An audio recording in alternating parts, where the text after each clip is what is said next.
sociedad civil.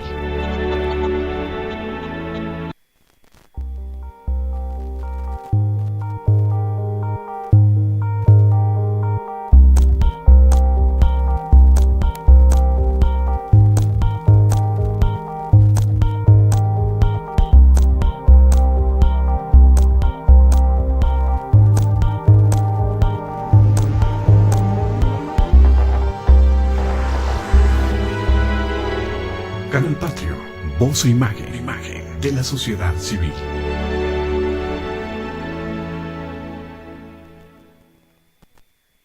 Canal Patrio, voz e imagen de la sociedad civil.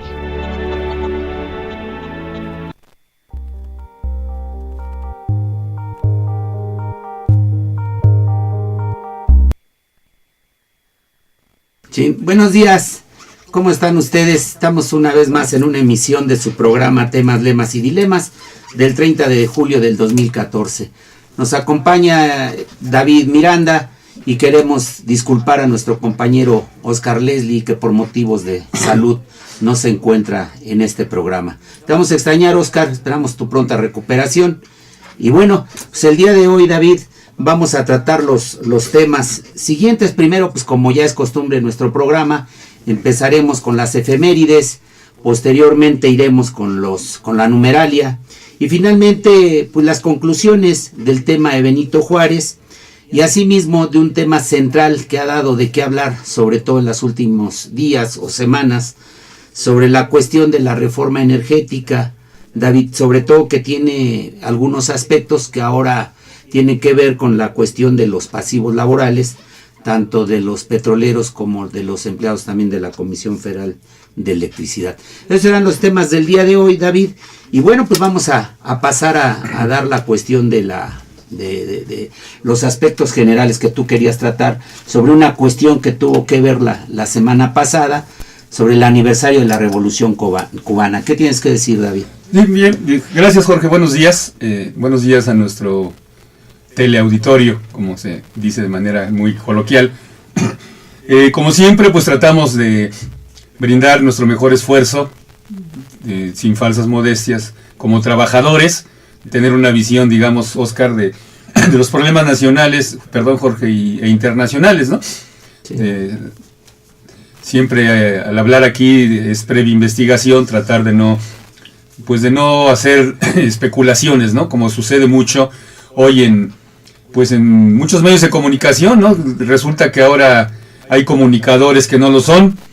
Por ejemplo, el canal de las estrellas, sí, Televisa, el canal 4, se caracteriza por tener ahí a un monigote que es ingeniero industrial, que no es ni siquiera comunicador y que, haciéndose el chistoso, pues así que resulta que hablan de todo y no saben nada. Ahí me refiero a un programa que se llama Matutino Express, ¿no? Entonces ese tipo de programa me parece que denigra lo que y además incumple lo que establece nuestra Constitución en su artículo 6º, que habla de información objetiva, veraz y oportuna, a la que tenemos derecho todos los mexicanos. Y en ese contexto, bueno, pues estamos haciendo no homenaje, Jorge, simplemente recordando, trayendo a valor presente un acontecimiento pues que los medios oficialistas siempre, año con año, tratan de ocultar. Me refiero al 26 de julio, que fue el pasado sábado, sí, que es el aniversario, le llaman allá en Cuba, del asalto al cuartel Moncada, que viene siendo pues un hecho pues muy relevante, algo a lo mejor pues muy similar a lo que fue en México el inicio del movimiento de independencia en 1810, ¿no? Sí. No estoy diciendo que sean lo mismo, estoy hablando de que puede ser equiparable para los cubanos y para el movimiento internacional latinoamericano o iberoamericano, este hecho, que fue un asalto armado a un cuartel allí en La Habana, en Cuba, perdón, no fue en La Habana, fue en otra región, encabezado por Fidel Castro Cruz, que posteriormente, en 1959, pues sería, digamos, ya desarrollarían ya una revolución Sí, con la toma del con la- cuartel este, Moncada, ¿no? Bueno, empezando con fue un preludio de la revolución del 59.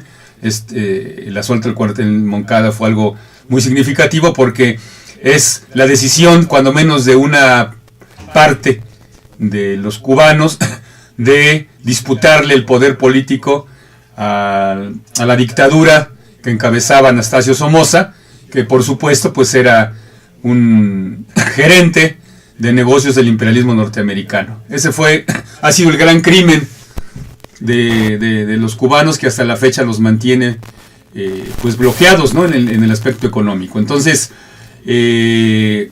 este asunto del cuartel Moncada, el asalto, me parece que nos lleva a varias reflexiones.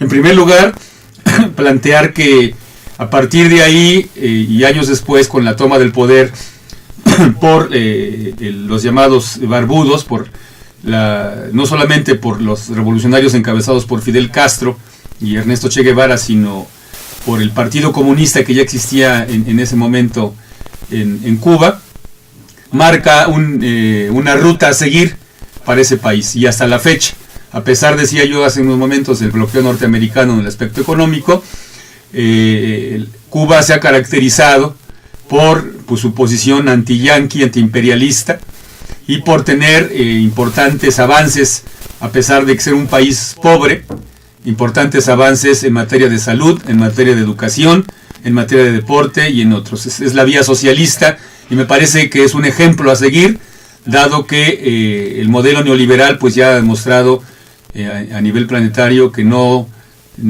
representa los intereses de las naciones, sino solamente de un puñado de magnates. Entonces, es una alternativa, y sigue siéndolo, el socialismo, y en este sentido, con todos los errores que se le puedan comentar o atribuir a Cuba, sigue en esa vía de desarrollar el socialismo como un modelo económico diferente a la vorágine neoliberal. Entonces, hacemos ese reconocimiento y nos están llamando a corte musical. Sí, como un homenaje, David, perdón que me meta, No, la verdad, arrebatarte la palabra. Como un homenaje a la revolución cubana, David, vamos a pasar a un corte. Previo al corte pasamos a una canción de Pablo, ¿qué es? De Carlos Puebla. De Carlos Puebla, perdón, comandante Che Guevara. Vamos a la canción, Isa, por favor. La primera canción está escrita cuando nuestro comandante en jefe leyó la carta de despedida del Che.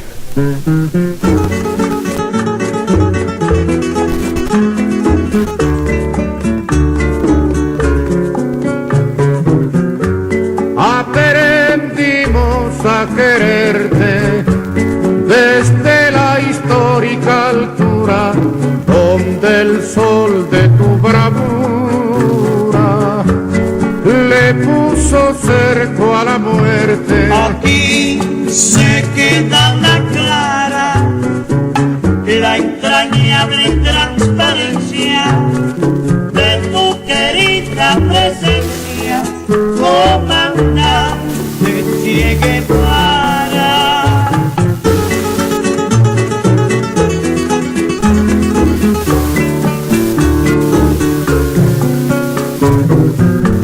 Tu mano gloriosa y fuerte sobre la historia dispara cuando todo Santa Clara se despierta para verte. Aquí se queda la clara, la entrañable transparencia de tu querida presencia, comandante Che Guevara.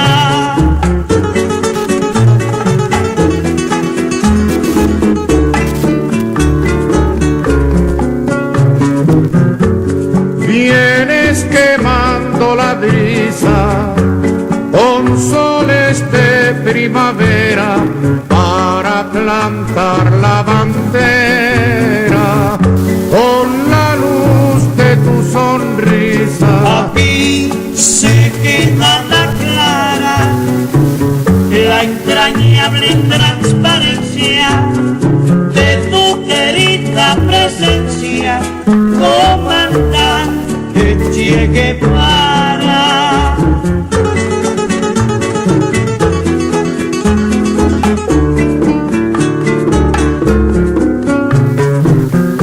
Tu amor revolucionario te conduce a nueva empresa donde esperan la firmeza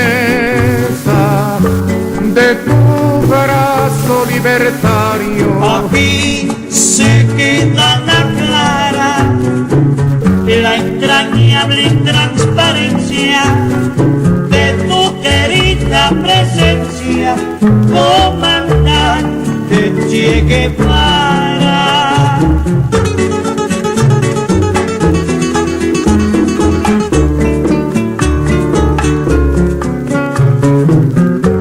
Seguiremos adelante, como junto a ti seguimos, y con Fidel te decimos, hasta siempre, comandante. Aquí se queda la clara, la entrañable transparencia de tu querida presencia, comandante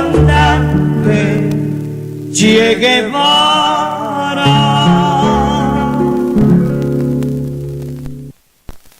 La primera canción está escrita cuando nuestro comandante en jefe leyó la carta de despedida del Che.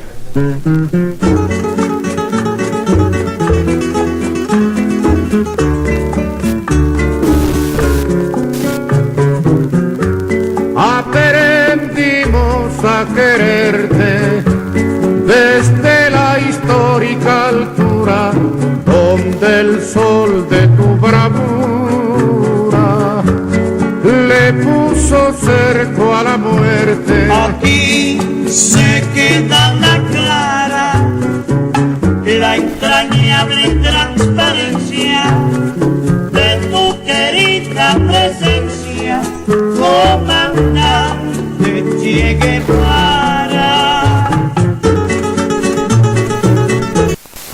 Canal Patrio, voz e imagen de la sociedad civil.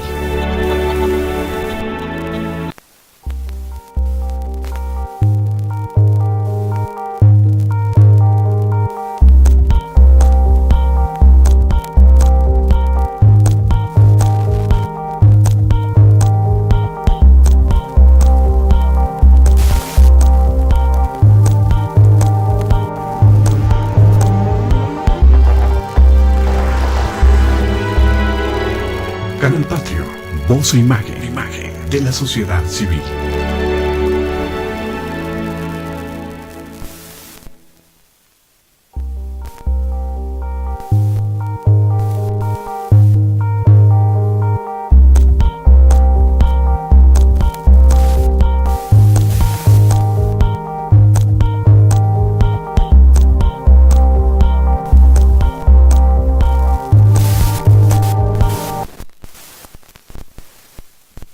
Bien, David, pues continuamos con nuestro programa y vamos a dar paso a las efemérides del día de hoy. David, un día como hoy me voy a referir incluso a un aspecto Hoy que 30 de tiene que julio. ver, 30 de julio, antes incluso de la era cristiana, que me parece a mí una efeméride muy importante, ¿no? Y que había que destacar, David. En el año 49, antes de Cristo, en Hispania, en la actual Lérida, se enfrentan los ejércitos romanos de Julio César y Pompeyo en la batalla de Yerda. Aunque los ejércitos están bastante igualados en cuanto a efectivos se refiere, la experiencia adquirida por las tropas de Julio César en la Guerra de las Galias y su habilidad como estratega harán que el 2 de agosto el ejército de Pompeyo se rinda sin apenas haber mostrado resistencia.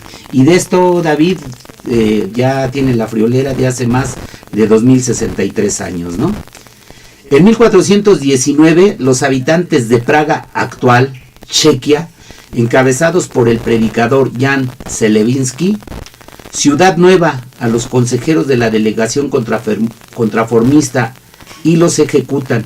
Con esta defenestración da comienzo la revolución husita, la Iglesia Católica se resignará a la imposibilidad de mantener bajo su influencia la unidad de la fe en todo el territorio.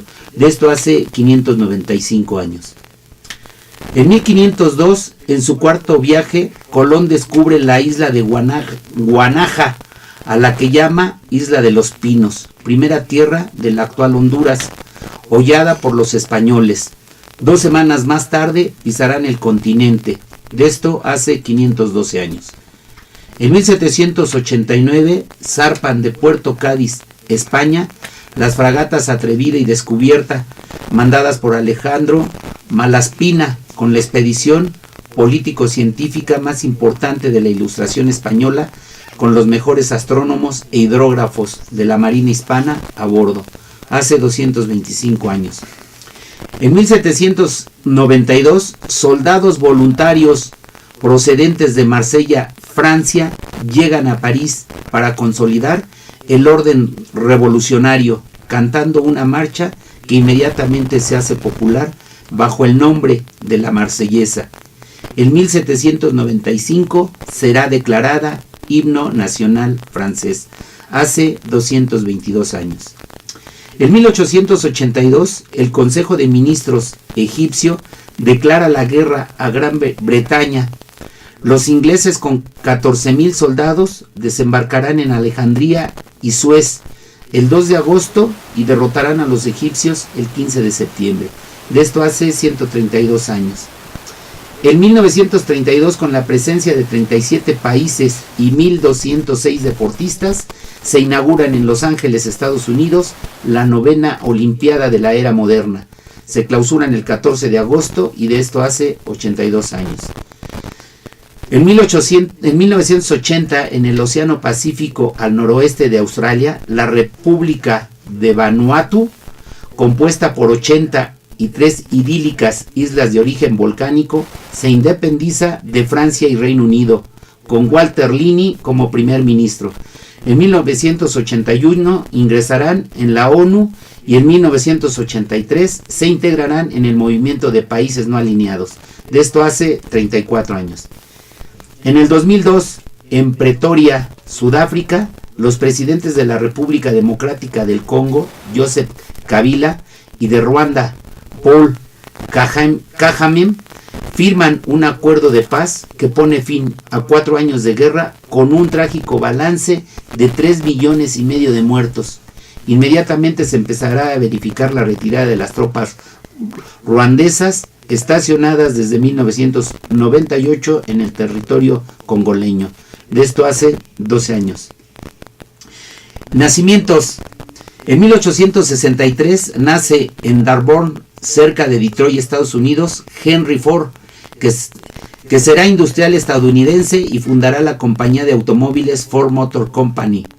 También será considerado el padre de las cadenas de producción en masa, revolucionando la fabricación industrial al montar su cadena para fabricar su Ford modelo T, del que se producirán más de 4,320,000 unidades entre los años 1908 y 1927, hace 151 años. En obituario, en 1898 fallece Friedrich Rusch, actual Alemania, Otto von Bismarck, político y primer ministro de Prusia, llamado el canciller de hierro. Fue artífice de la unificación alemana y una pieza clave en las relaciones internacionales de la segunda mitad del siglo XIX. De esto hace 116 años. Y por último, David, en Chihuahua, México, y a manos de los españoles, es fusilado el cura párroco Miguel Hidalgo y Costilla, que proclamó el primer llamamiento de independencia en México contra las autoridades coloniales, el conocido como Grito de Dolores, en la mañana del 16 de septiembre de 1810. En 1868, en un México independiente, se erigirá en su honor el estado de Hidalgo. De esto hace 203 años. Con esto, David, terminamos las efemérides del día de hoy y pasaremos a la numeralia que traes preparada. Sí, solamente quisiera abordar algún comentario sobre las efemérides. Un comentario adelante. sobre las efemérides en relación al asunto del nacimiento de Henry Ford.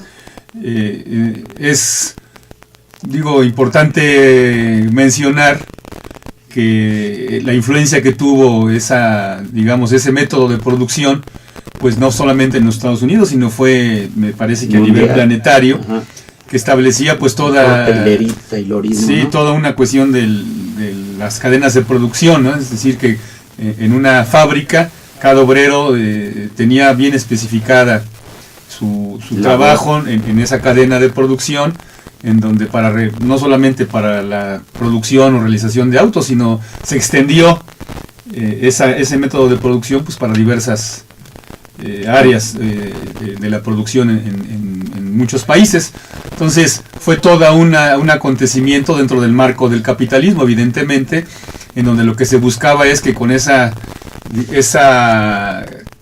especificidad que tuviera cada trabajador, pues fuera lo más productivo posible y se elevara la eficiencia en las diversas empresas, ¿no? Como siempre, pues en esto hay que resaltar que toda esa mecánica que estableció el Fordismo, pues no hubiera sido posible sin la labor preponderante de la fuerza de trabajo. Es decir, no son las máquinas, no es la tecnología, no son los que administran o los dueños los que generan la riqueza, sino como siempre ha sido desde el inicio de este régimen, somos los trabajadores los que generamos la riqueza y la distribución pues ya es otra cosa. Entonces es muy importante ese aspecto porque tiene que ver con algo que durante todo el siglo XX o parte del siglo XX fue preponderante en muchas áreas de la producción a nivel planetario. Quisiera abordar entonces el tema, nuestro tercer bloque, que es el asunto de la numeralia, de manera muy particular, muy sintética. Vamos a dar a seguir en el tema dando datos sobre empleo y salario. Antes de dar los datos, para no entrar en frío, quiero hacer algunos comentarios al respecto. Comentar lo siguiente recordaremos todos que en su primer discurso ya como titular del Poder Ejecutivo, el presidente Enrique Peña Nieto dijo en este primer discurso lo siguiente. Dijo: es inaceptable que millones de mexicanos padezcan aún de hambre.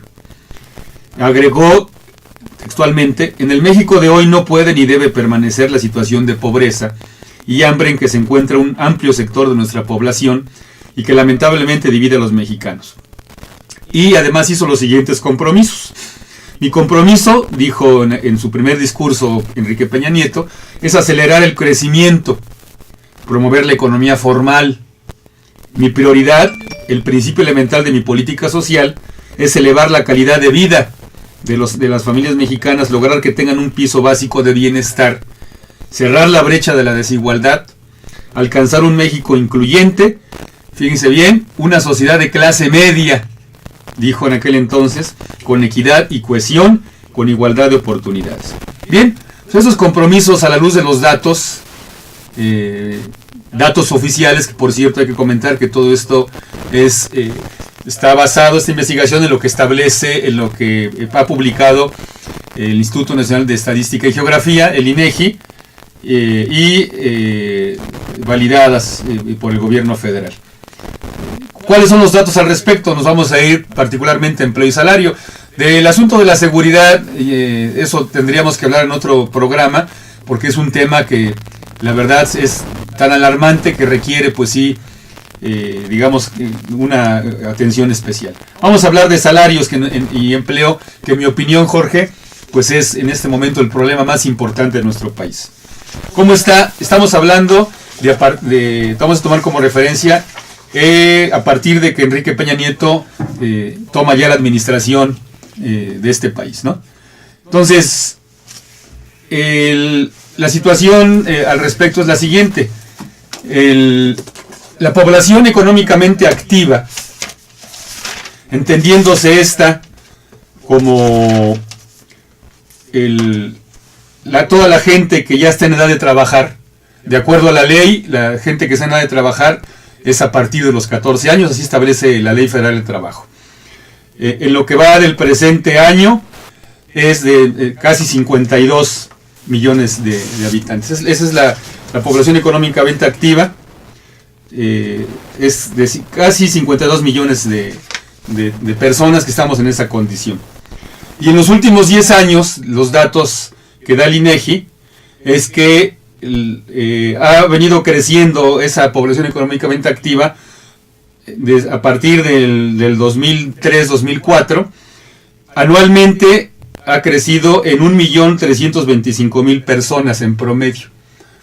En otras palabras, quiere decir que el número de plazas de trabajo que se requieren para emplear a esa gente que se va incorporando a la población económicamente activa es precisamente de 1.300.000 puestos de trabajo. Es lo que se requeriría anualmente que se creara en este país para que pues todo mundo tuviéramos, toda la gente que se va incorporando, sobre todo los jóvenes, tuvieran oportunidad de trabajar.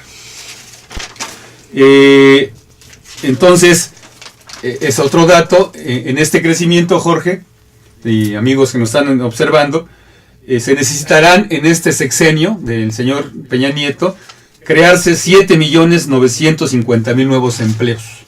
Esa es la necesidad de empleo. No, como lo estamos mostrando, no es un asunto de estimación, es lo que el INEGI ha determinado de acuerdo al número de personas que se están incorporando a la población económicamente activa. Bien, pues vamos a ver entonces ese es el requerimiento que se tiene en este momento. Bueno, entonces, en relación al salario, pues podemos comentar lo siguiente.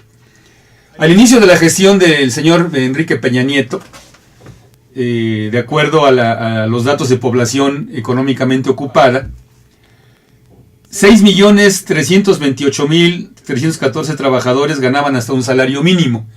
Eso estamos hablando de enero de 2013, datos del INEGI.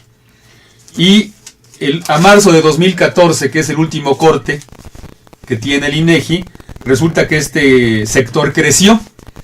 Es decir, de 6.328.000 que había en enero de 2013, estamos hablando que a marzo de 2014 hay 6.462.570 trabajadores que ganan hasta un salario mínimo. Ha crecido el número de trabajadores con este ingreso precario. En contraste con ello, a enero de 2013, también datos del INEGI, 3.624.000 trabajadores ganaban más de 5 salarios mínimos. Hay que recordar, Jorge, a nuestro auditorio que el salario mínimo diario que estableció la Comisión Nacional de Salarios Mínimos fue para este año en promedio de 67 pesos. Es decir, subieron en enero de 2014 2 pesos al salario mínimo, ¿no? Entonces, en promedio el salario mínimo es de 67 pesos diarios. Bueno, pues este segmento de trabajadores que ganaban más de 335 pesos diarios, es decir, más de 5 salarios mínimos, ha decrecido. Es decir, de 3.624.000 que había en enero de 2013, a marzo de 2014 son 3.391.526 trabajadores. Es decir, más de 300.000 trabajadores dejaron de percibir más de 5 salarios mínimos. Por otra parte, la gente que labora por su cuenta, hay que comentar, este es otro asunto porque no hay empleos formales. Hay que recordar que está difícil encontrar empleos formales y en algo tiene que subsistir la población. Entonces la gente que labora por cuenta propia en diversas actividades aumentaron de 10 millones que había en enero de 2013 a marzo de 2014. De 10 millones subieron a 11.100.000 personas que trabajan en esta condición. Los trabajadores asalariados sin prestaciones sociales, cuando hablamos de prestaciones sociales nos referimos a que tengan vacaciones anualmente, sí, a que tengan reparto de utilidades, a que tengan aguinaldo, fondos de ahorro, y entre otras cosas, simplemente pasaron de 12.9 millones o sea, de 12.900.000 personas a 12.600.000 personas. Es decir, se redujeron en 300.000 trabajadores que dejaron de percibir prestaciones sociales. En los salarios contractuales, ¿qué se entiende por salario contractual, Jorge? Bueno, pues los salarios que tienen trabajadores que no dependen de la Ley Federal del Trabajo, sino que dependen de sus contratos colectivos, como es el caso de Pemex, de CFE y otros teléfonos de México, etcétera. Su alza de los salarios mínimos fue del 4.3%, igual que los aumentos al salario mínimo general. Sin embargo, en contraste con ello, la canasta básica, particularmente la canasta alimenticia, subió en 5.2%. Eso de manera muy conservadora. Los salarios subieron en 4% y el alza a la canasta básica fue de más del 5%. Los energéticos, es decir, gasolina, electricidad y gas doméstico, subieron en 8.3% en este año, de enero de 2013 a marzo de 2014. Y por otra parte, los impuestos pues evidentemente han subido enormemente. Y finalmente dar este dato que es terrorífico, porque tiene que ver con todo esta cuestión de cómo los trabajadores tienen condiciones totalmente terribles, es decir, sin acceso a servicios de salud. De 52 millones que se compone la población económicamente activa, 31 millones, Jorge, Sí. de trabajadores laboran sin acceso a servicios de salud. Es decir, no tienen ni seguro social ni ISSSTE. En caso de enfermarse, simplemente pues tienen que o bien acudir a médico particular, en donde todos sabemos que es carísimo, o pues acudir a los famosos remedios caseros que pues prácticamente condenan a cualquier persona a morirse, a que profundice en su enfermedad. Entonces, esos son los datos, y sí me gustaría, Jorge, pues que hicieras algunos comentarios, porque tiene que ver, por eso empecé con digamos, una numeralia. Yo sé que es dar datos y números, pero si no se contextualiza me parece que se pierde de vista el objetivo central. Por eso empecé con el discurso de Peña Nieto. Entonces sería importante oír tus comentarios para ver hasta qué grado con estos datos podemos afirmar que si se ha cumplido o no lo que ya como titular del Poder Ejecutivo se comprometió el señor Enrique Peña Nieto. Bueno, pues primero decir, David, en mi comentario, que bueno, pues el discurso de Peña Nieto no deja de ser simple y sencillamente demagogia, ¿no? Que son mentiras, porque no va a suceder lo que él plantea en el discurso, ¿no? Por un lado. Y por otro lado, David, en la numeralia que establece sobre la cuestión del salario mínimo, me llamó mucho la atención que el día de ayer escuché en un noticiero una declaración del presidente del partido Acción Nacional, es decir, del PAN, sobre la cuestión del salario mínimo. Sí, Madero, Gustavo Madero, en función de decir que los panistas, a partir de ayer y hasta el próximo año 2015, donde tendremos elecciones para gubernatura en algunos estados y algunos congresos de los estados, van a consultar a la población sobre las cuestiones del salario mínimo.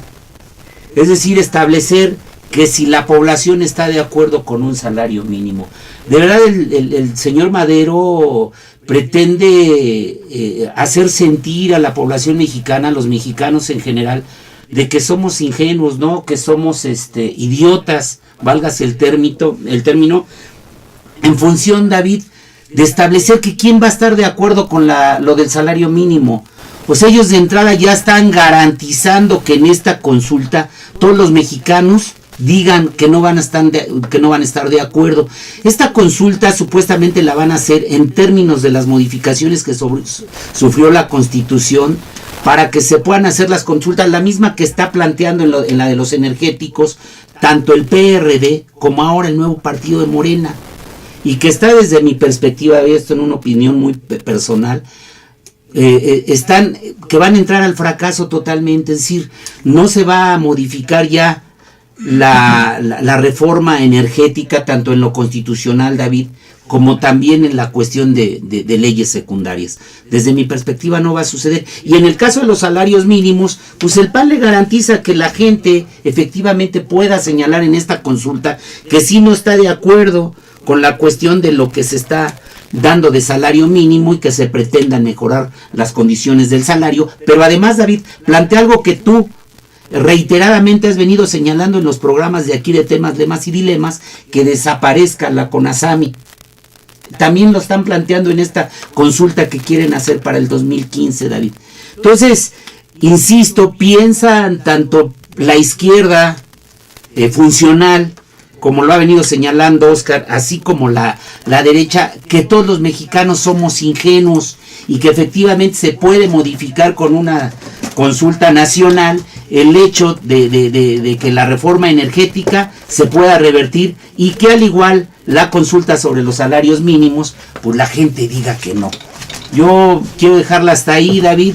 Me parece que es una vez de engañabobos lo que pretenden hacer esta élite política, que no me cabe la menor duda que es contraria verdaderamente a los intereses de la población mexicana, David. Sí, efectivamente, aquí pues hay que comentar esto que dices, pues tiene efectivamente un punto, un objetivo electorero, ¿no? Hay que recordarle, exacto, o habría que analizar que ya la mayor parte de fracciones parlamentarias, particularmente los partidos políticos, están ya, digamos, en sus trabajos previos a las candidaturas para las elecciones intermedias, como así le llaman, del 2015, es decir, elecciones para cambiar diputados y presidencias municipales y algunas gobernaturas. Entonces, pues ahora resulta que el PAN, que en sus 12 años que estuvo al frente del Poder Ejecutivo con Vicente Fox y Felipe Calderón, ahora se da cuenta, ¿no?, que el salario mínimo pues es un salario precario. De todo eso, lo único que hace son verdaderas farsas, porque no van a tocar el problema de fondo. ¿Cuál es el problema de fondo? El asunto del salario mínimo efectivamente no va a cambiar mientras los sindicatos no establezcan una política de recuperación salarial, que los dirigentes dejen de hacerse tontos y establezcan una política de recuperación salarial, y está también conectada con un cambio de modelo económico. Eso es lo que nos dice el PAN. Entonces, me parece que es importante ahorita seguir sobre este tema, pero antes vamos a ir a un corte musical. Nos está llamando nuestra compañera Isabel para que ustedes vean y escuchen una de nuestras cosas que tenemos preparadas para desaburrirlos un poco. Vamos a corte.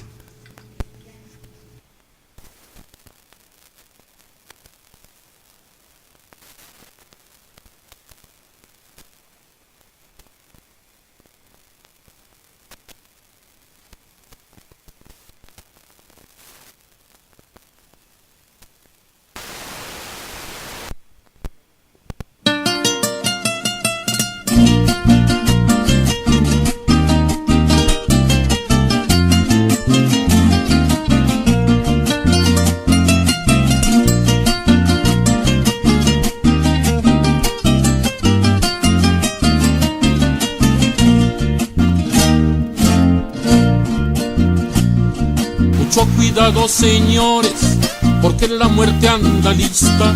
En el panteón de Dolores ya nos tiene una fosita. Para los compositores y uno que otro periodista, licenciados y doctores, todos están en la lista. Tucu tucu tiki taka, que recanija calaca, cuando menos lo pensamos nos hace estirar la pata. Yo me le escapé una vez, pero por poco y me atrapa. La muerte no enseña el cobre, tampoco hace distinciones. Lo mismo se lleva al pobre que al rico con sus millones. Uno va en estuche de oro, el otro en puros calzones, pero pasadito el tiempo quedan igual de pelones. Tucu tucu tiki taka, que recanija calaca, débiles y poderosos, de morir nadie se escapa, llevamos el mismo fin, en petate o en petaca. Yo conocí un comerciante, bueno para robar al cliente, las cosas que valen 5, él siempre las daba a 20, pero se murió de frío, pobrecito de repente, lo mandaron al infierno pa' que el diablo lo caliente. Tucu tucu tiquitaca, que recanija calaca, a todos esos careros, llévatelos de corbata, indeseables usureros, chupan como garrapata.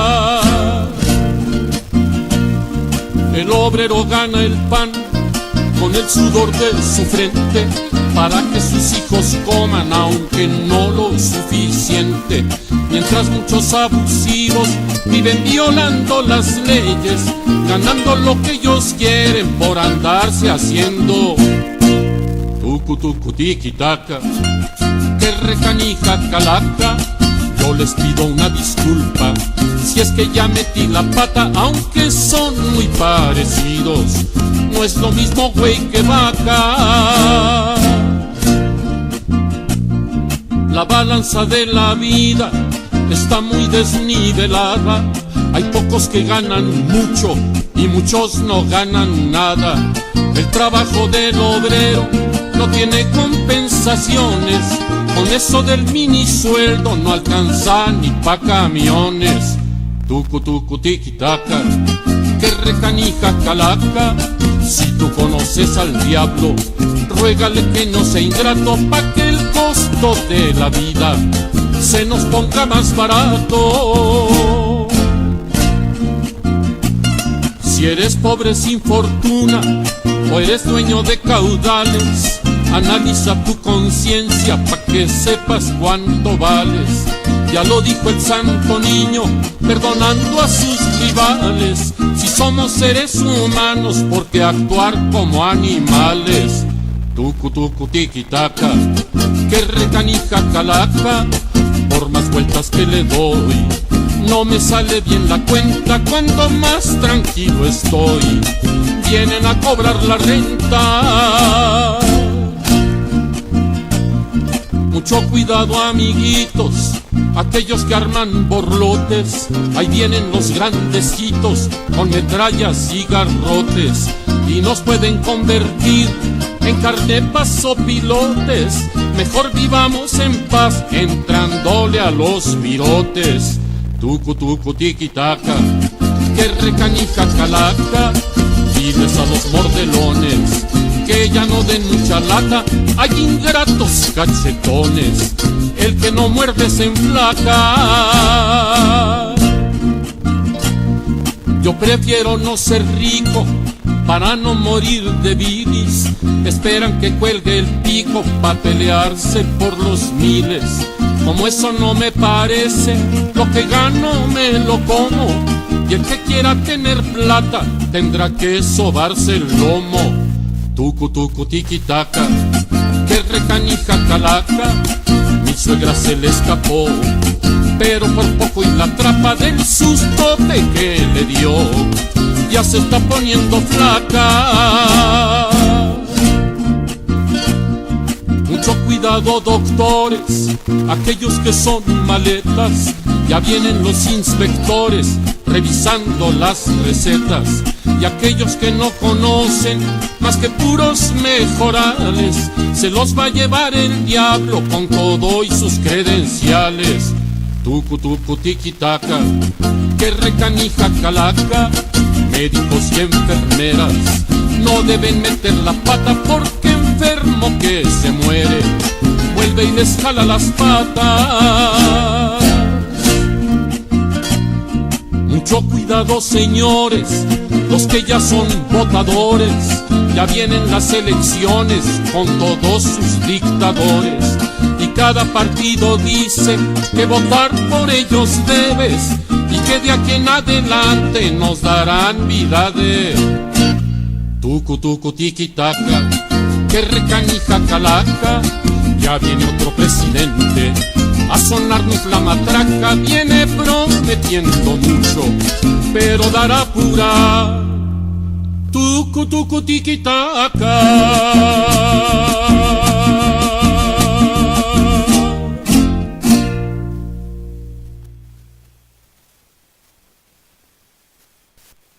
Hacer algunos comentarios sobre la declaración que hizo Gustavo Madero, que está planteando para la consulta en el 2015 en las elecciones, la cuestión de revisar la cuestión de los salarios mínimos, ¿no? Efectivamente, tenemos aquí a la vista la declaración que hace el señor presidente del PRI.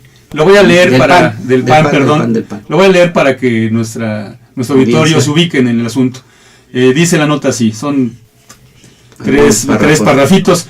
Dice: el Partido de Acción Nacional inicia hoy, o sea, es decir, esa es nota de ayer, de julio, una nueva etapa de lucha para combatir la desigualdad y promover mejor la distribución del ingreso, con la campaña de consulta ciudadana rumbo al 2015, fíjense, es decir, rumbo a las elecciones. Es decir, ahí tenemos un primer tinte electorero.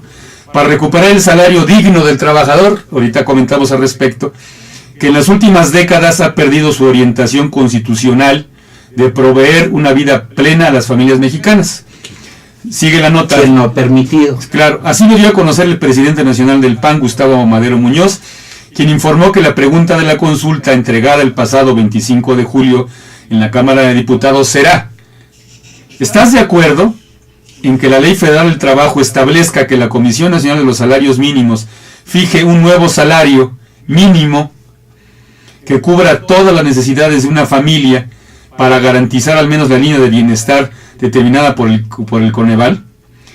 Madero Muñoz manifestó que la consulta popular debe servir para animar un debate serio y profundo sobre la desigualdad social y de oportunidades en nuestro país, así como la exclusión de los más vulnerables a los beneficios del desarrollo y el crecimiento económico.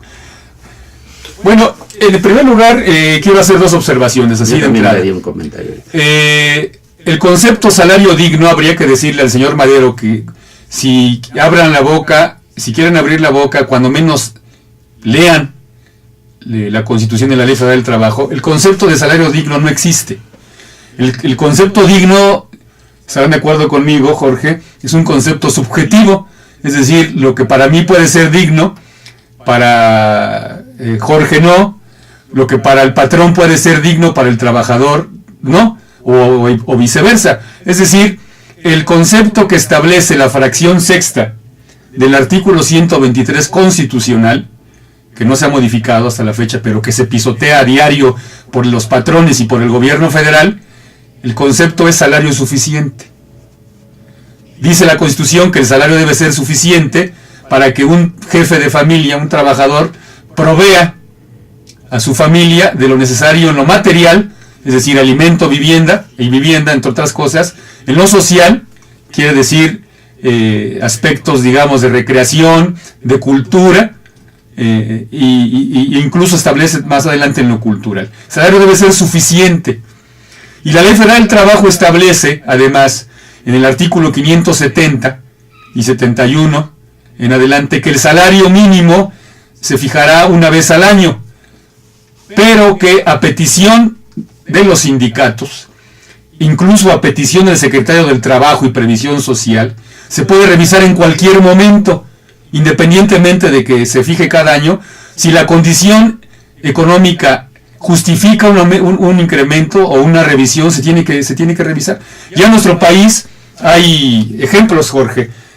Por ejemplo, ahora sí que redundando, en 1987 el salario mínimo se revisó 4 veces por los niveles de inflación que llegaron a cerca del 100%.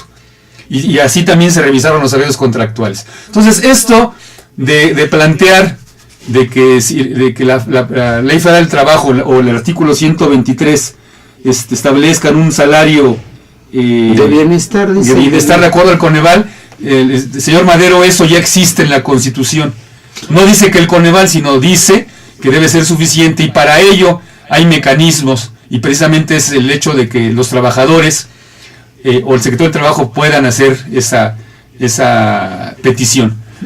En segundo lugar, decirle lo siguiente al señor Madero, ellos lo conocen muy bien.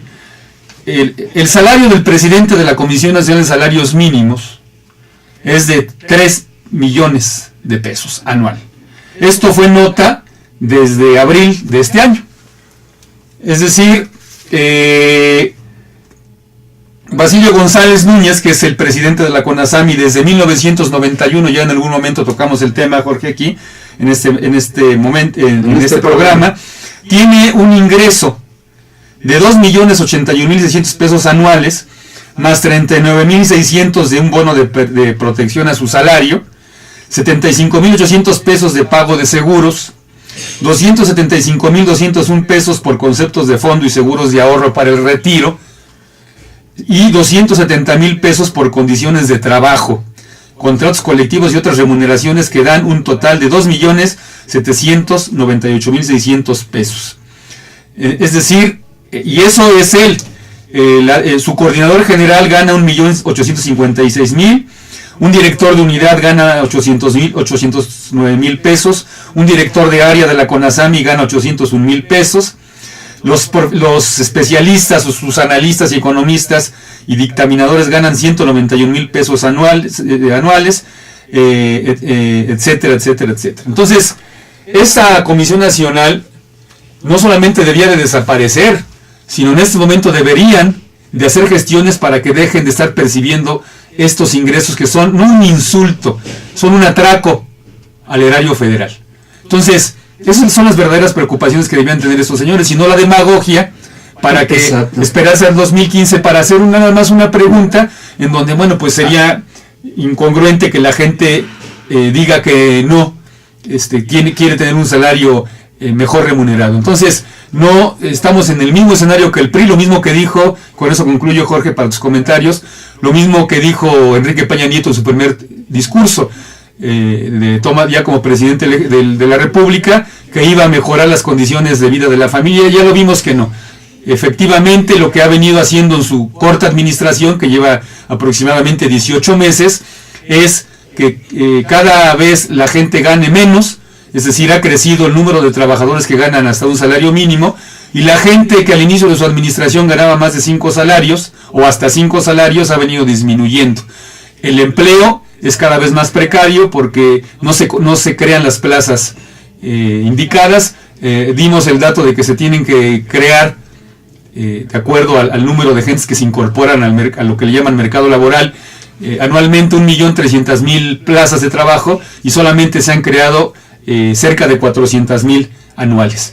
Y cada vez más gente trabaja sin prestaciones laborales y sin servicios de salud. Eso es el concepto de mejorar el nivel de vida de los trabajadores del señor Enrique Peña Nieto. Demagogia pura, y en los hechos, Jorge, pues hay, digamos,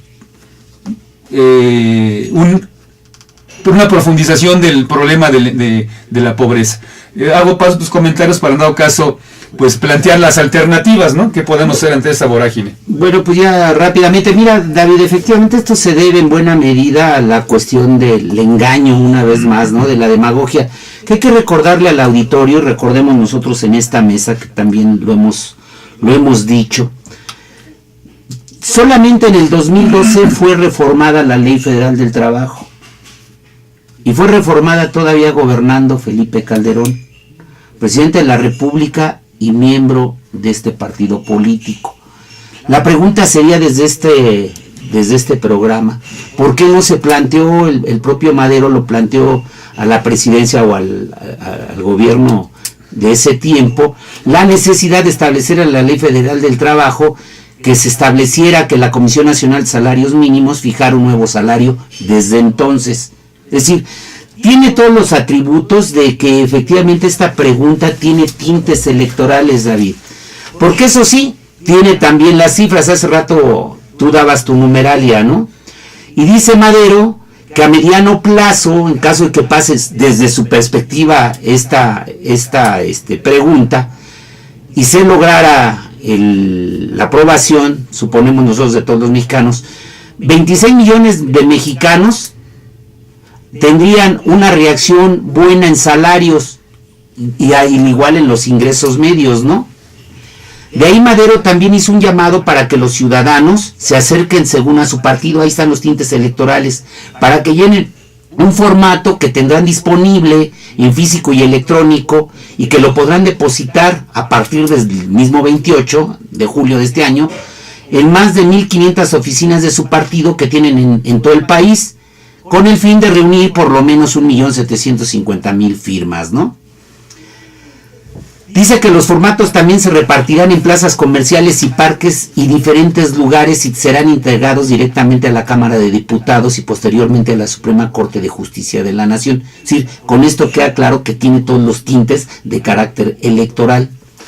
Y dice que hacen un llamado a la ciudadanía para que asuma este ejercicio, que no fue lo que hicieron lo mismo en la reforma energética, ¿verdad? Que es lo que hay que distinguir, o en la de las telecomunicaciones, consultar a la población.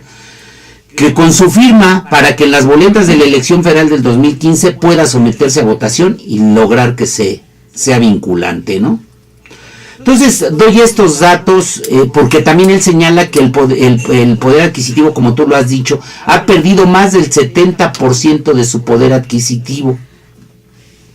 Y que pernicionamente bajo y no permite el pleno desarrollo de una familia de acuerdo con los parámetros que establece la Declaración Universal de los Derechos Humanos de la ONU y la propia Constitución mexicana.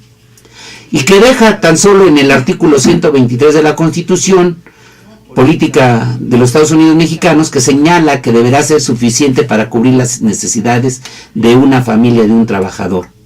Entonces, yo la quiero dejar hasta ahí, David, en función de que es un engaño más y que tiene simple y sencillamente sus tintes electorales para que esta élite se mantenga con cargos en el gobierno y en los congresos de la Unión, ¿no, David? Sí, que sigan ahí repartiéndose el pastel, Exactamente, las la migajas del pastel, pastel. ¿no? Aquí la pregunta sería, bueno, ¿qué hacer ante esta condición? Decíamos fuera del aire, pues hay tres condiciones, puede haber más, pero tres condiciones que observamos de manera muy importante. Una, el gobierno federal va a seguir en su misma política que adoptaron desde antes de 1982, dictadas por el Consenso de Washington, que es el asunto de privatizaciones y topes salariales, ¿no? Privatizaciones de empresas públicas y topes salariales.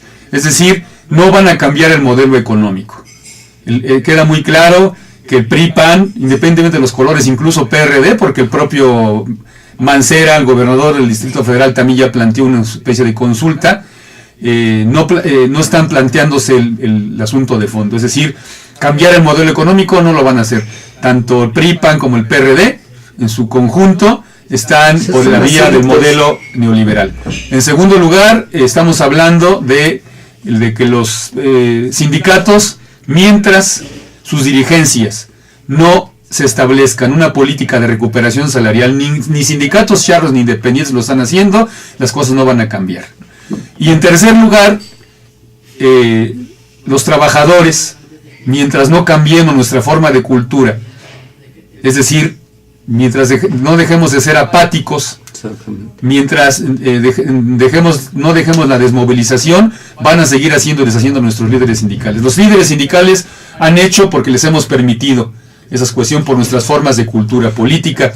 Y esto se combina, Jorge, con una ciudadanía que es muy individualista, que mientras no le toquen sus prerrogativas, sus intereses, mientras tenga su empleo. Pero esto es una cuestión de una educación, ¿no? Es un asunto de educación, y por lo mismo nosotros entonces... Nos están llamando a corte, David, y decirle al público que precisamente vamos a ver un video de Noam Chomsky que habla sobre todo sobre los objetivos de la educación, ¿no? Que permitiría mayor conciencia de las poblaciones. El video lo vamos a ver en dos partes. Exactamente, David.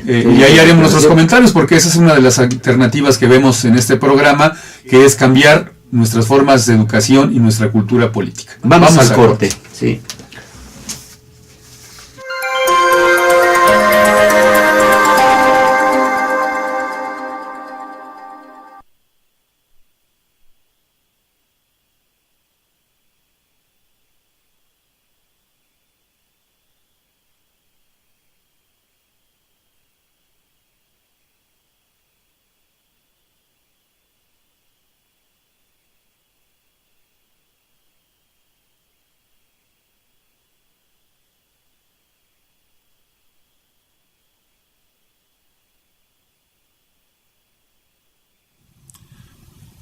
Well, we can ask ourselves what the purpose of an educational system is.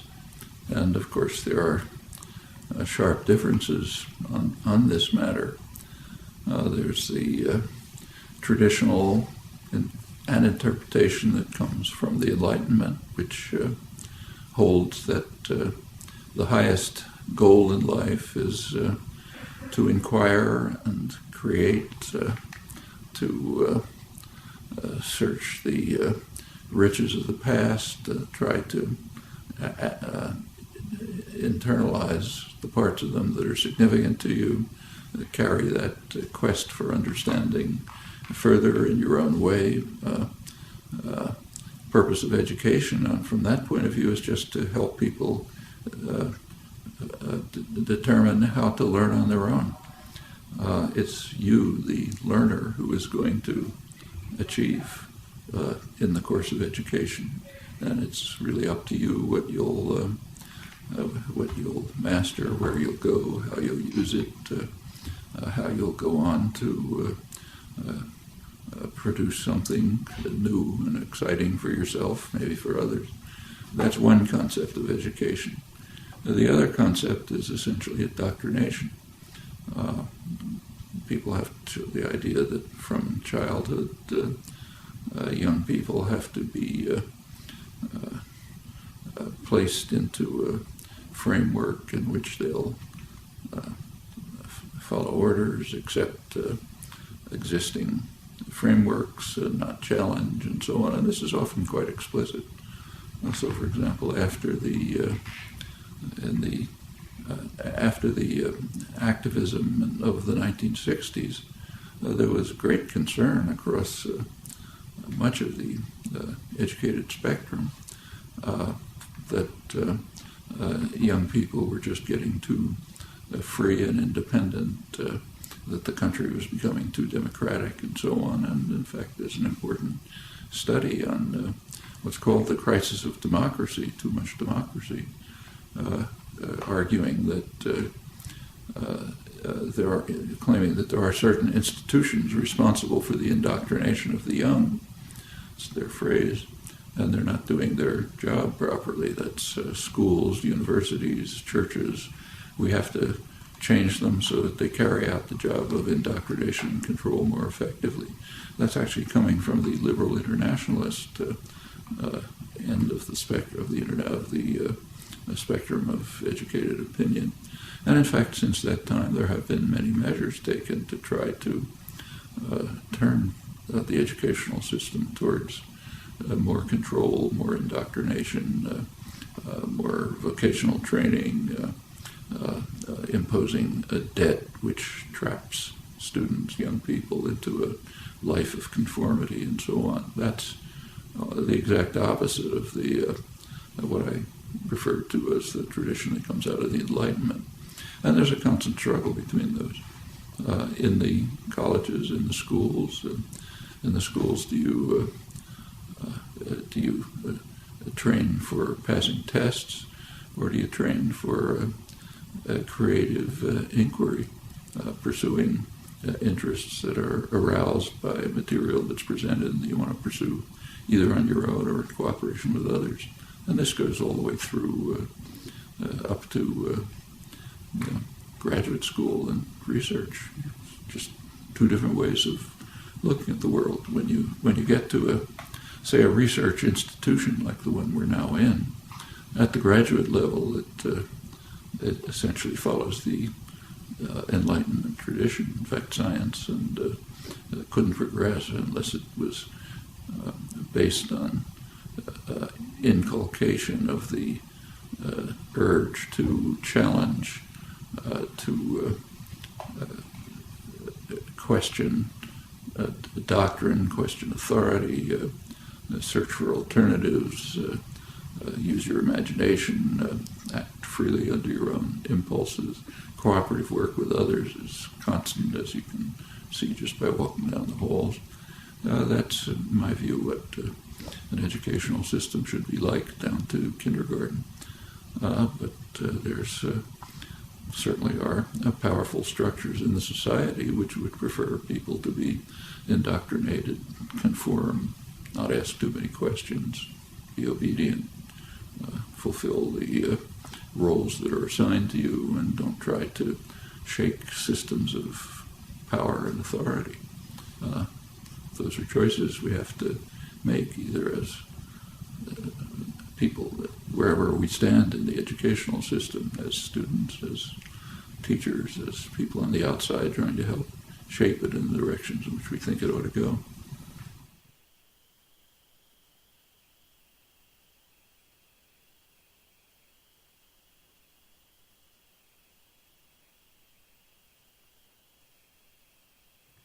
Well, there certainly has been a very substantial growth in new technology of communication, information, access, interchange. It's surely a major change in the nature of the culture and society.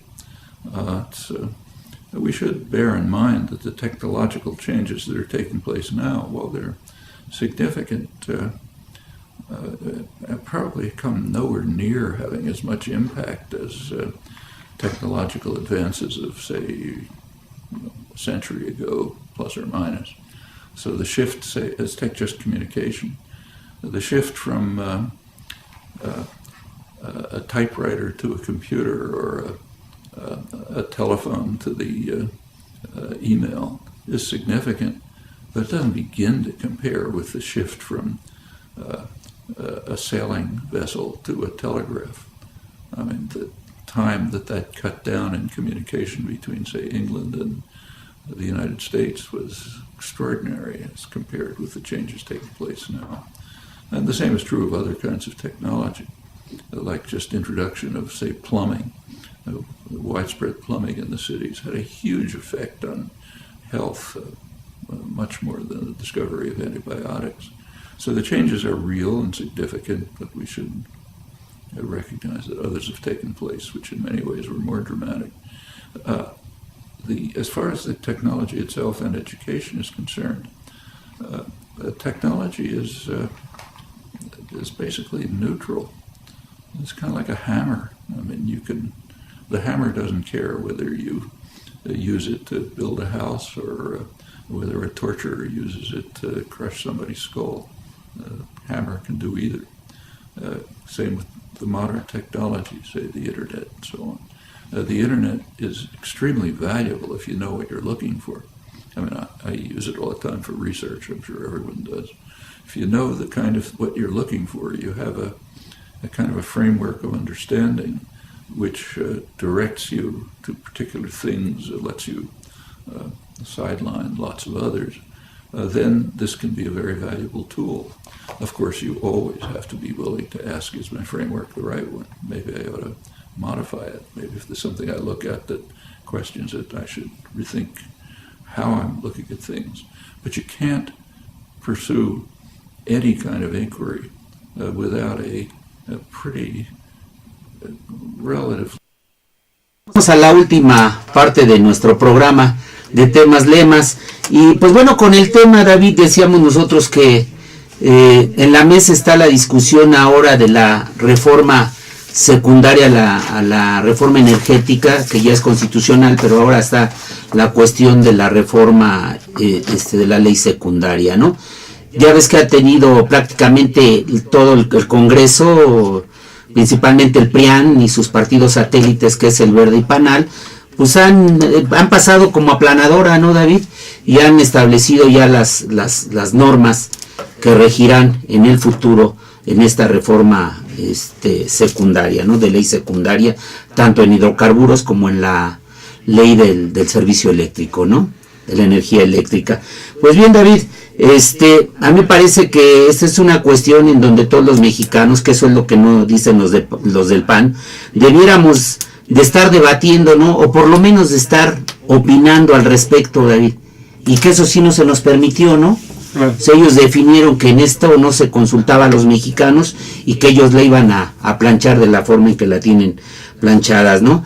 Y que han pasado así esta reforma, la más importante de las denominadas reformas estructurales, y que bueno, me parece que debemos de hacer una valoración de lo que pasó, sobre todo ahora con lo último que se ha discutido en los últimos días, que le quieren denominar el Pemex Proa, por la cuestión de que se quieren asumir los pasivos de los petroleros como la de los electricistas de la CFE, David. ¿Qué tendrías que decir? Por ejemplo, a mí me parece, yo había formulado, preparando el programa, que si hubiera estado también nuestro compañero Oscar, pues hiciéramos una serie de preguntas que yo les quería establecer a ustedes y que pudieran responder. ¿Qué son los pasivos y qué son los activos? Para que nuestro auditorio entendiera perfectamente bien de qué estamos hablando, ¿no? Y que además ahora en el Congreso, sobre todo los priistas y los panistas, quieren convertir en deuda pública. ¿Y qué pudo haber sucedido? ¿Por qué no estaban fondeados las jubilaciones y en general los propios contratos colectivos de trabajo de ambas empresas, David? ¿Qué tienes que decir? Así es. Bueno, en primer lugar comentar que ya se aprobó esta llamado rescate, como le llaman ellos, los priistas y panistas, estos comentarios que han hecho en términos de hablar de pasivos laborales. Hay un proyecto, un dictamen y proyecto de rescate le llaman, ya está aprobado en la Cámara de Diputados. Entonces, evidentemente están haciendo lo mismo con esto del rescate de los pasivos laborales de la CFE y de Pemex, que hicieron en el caso de Luz y Fuerza del Centro en el año 2009. Hay que recordar... Pero explica primero, ¿qué son los pasivos? Si es que pudieras... Ok, bueno, en el tema de los pasivos laborales, que es un concepto que se estableció, este concepto en la década de los 90s, este asunto del pasivo es el pasivo laboral.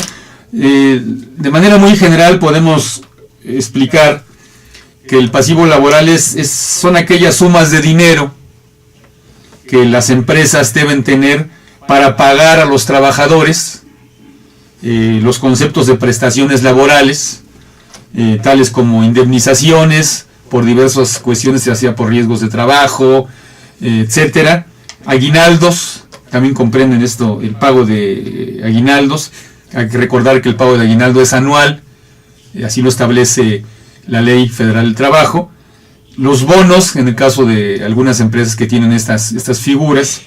Vacaciones, que también las vacaciones son anuales, de acuerdo a la Ley Federal del Trabajo y a la Ley de los Trabajadores del Servicio del Estado.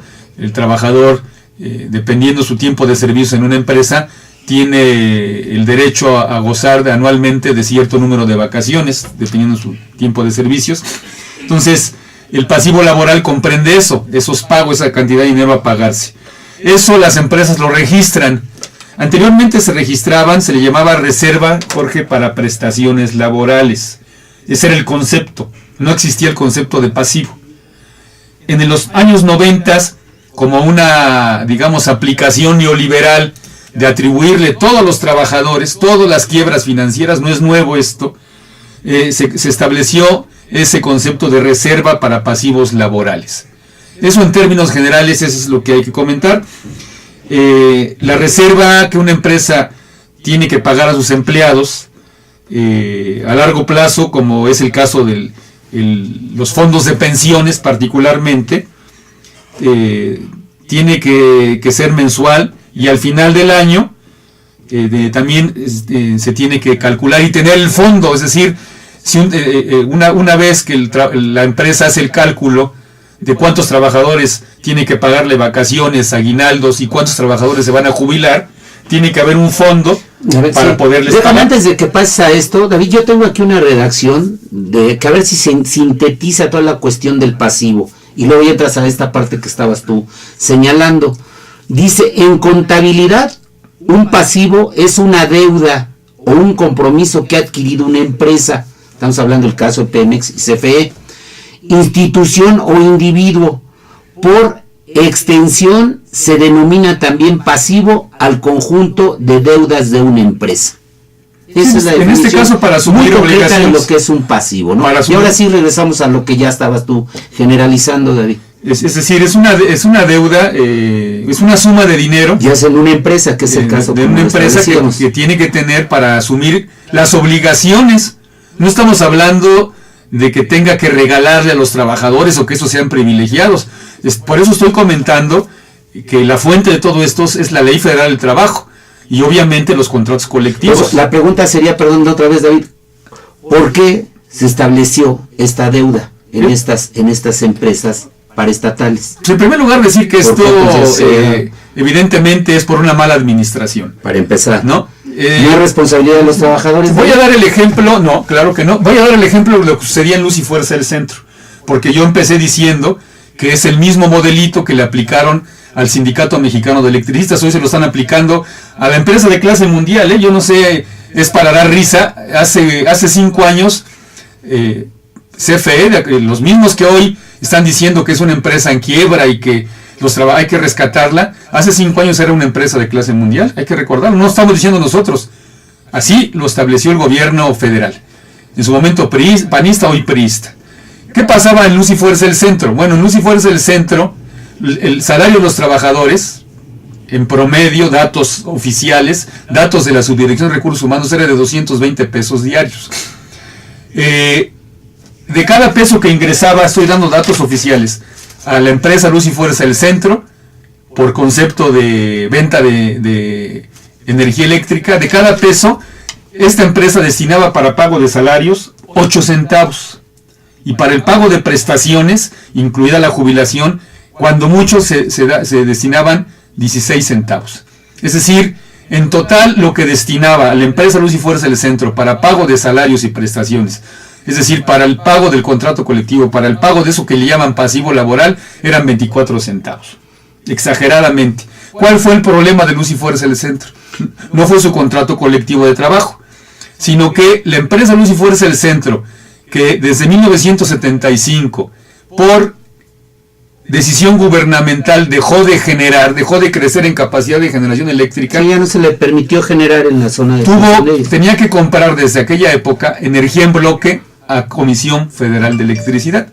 Entonces, la mayor parte de recursos que ingresaban a la empresa se destinaban para el pago de energía en bloque a Comisión Federal de Electricidad, porque además hay que comentar, la Comisión Federal le vendía a precios muy altos, como si fuera una empresa privada a Luz y Fuerza. O sea, más el 80%, quieres decir, de los ingresos cerca del 80% tenía Luz y Fuerza, sí va al pago de la compra de energía en bloque que vendía CFE. Todo lo que el gobierno dijo las partidas que tenía que asumir para que la empresa Luz y Fuerza del Centro tuviera ingresos, pues eran para eso, para pagarle a Comisión Federal de Electricidad el pago de energía en bloque. ¿Quién fijaba las tarifas, David? La Secretaría de Hacienda, como hasta la fecha. Ahora, en el caso de la Comisión Federal de Electricidad, hay que comentar que le está sucediendo algo parecido. Han dejado de crecer en capacidad de generación. Esto desde 1992, los privados, antes de estas reformas, sí, por tanto la constitucional como las reformas hoy a las leyes secundarias, en base a lo que establecía la abrogada hoy Ley del Servicio Público de Energía Eléctrica, que ya no se llama en el artículo 3 que ya desapareció, los privados de manera inconstitucional en aquella época generaban, particularmente los... Con la complacencia del gobierno. Claro, de acuerdo a esas modificaciones que se hicieron con Salinas de Gortari.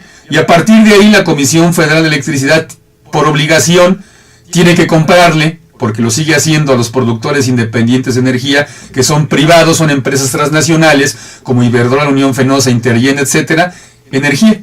Y también fue perdiendo, ha ido perdiendo capacidad de generación, y gran parte de sus ingresos, claro, los tiene que destinar a la compra a los productores independientes. Una. Dos, otra parte tiene que ver con la figura de autoabastecimiento.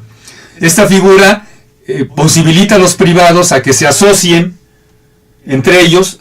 Antes era ilegal, hoy ya lo hicieron legal, y ellos se venden, por ejemplo, energía a la laguna, que es Iberdrola, se asociaba con Kimberly-Clark y otras grandes empresas, las hacía socias minoritarios, entre comillas, y les vendía energía en bloque. Entonces esos grandes usuarios dejaban de comprar la energía en bloque a Comisión Federal y se la compraban a Iberdrola. Esto ya va a ser constitucional y ya legal, porque resulta que con la figura que aprobaron en estos dictámenes de dividir a los usuarios en usuarios calificados y usuarios básicos, los usuarios calificados, que son los grandes, le llaman clientes, lo llama así la Comisión Federal, que son grandes usuarios, pues ahora le van a comprar a los generadores privados. ¿Cuánto va a dejar de percibir la Comisión Federal? Datos de la Secretaría de Energía, alrededor de 185 mil pesos anuales. Entonces, ¿cuáles son los verdaderos problemas de la empresa Comisión Federal? Y por supuesto, de la empresa Petróleos Mexicanos.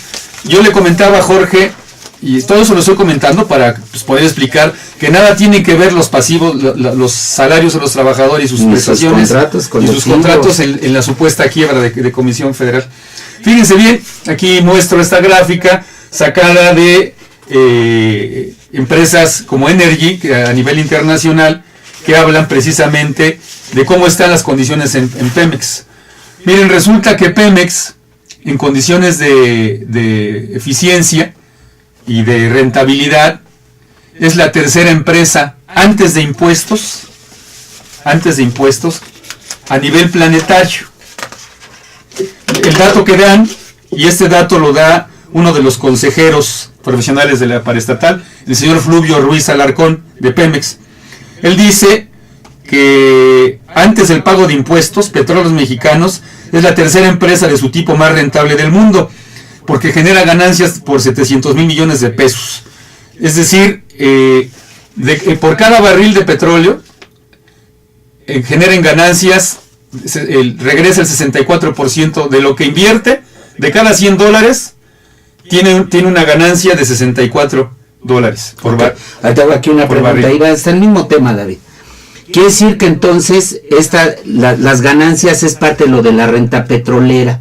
Claro. ¿Qué se hicieron con esta renta? Con esta renta petrolera, ¿crees tú que tendría que garantizar la cuestión del pago de las pensiones y en general de los salarios también de los activos y del propio contrato colectivo de trabajo de los petroleros y de los electricistas? Claro. En el caso de los electricistas, pues se entiende que el negocio es la venta de energía, ¿no? Se entiende así que, lógicamente, al ser un negocio, pues tiene que dejar dividendos, ¿no?